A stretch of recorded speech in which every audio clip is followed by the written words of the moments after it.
তো আপনারও কি খাওয়ার পর কি পেট ভারী ভারী লাগে, গ্যাস বা বদহজমের সমস্যা হয়? তো দেখুন, এটা প্রধানত কেন হয়। এটা আপনার কখন হয়, যখন যদি আপনি খাবার খেতে খেতে জল পান করেন বা খাওয়ার সাথে সাথেই পেট ভরে জল পান করেন।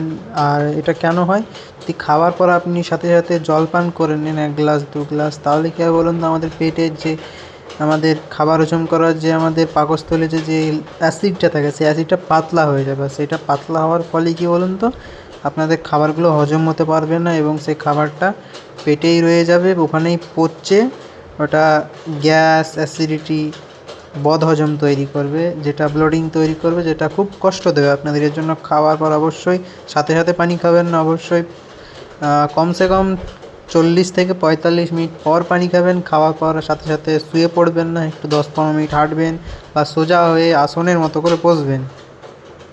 আর খাওয়ার অন্তত 1 ঘন্টা পর পানি খাওয়াটা আপনার জন্য ভালো হবে। আর খাবার খাবেন আস্তে আস্তে, চিবিয়ে খাবেন, পর্যাপ্ত যেন খাবারটা গুঁড়ো করে ফেলেন মুখে, আস্তে আস্তে খাবেন। আর অতিরিক্ত তেল মশলা জাতীয় খাবার খাবেন না, আস্তে আস্তে খাবার খাবেন।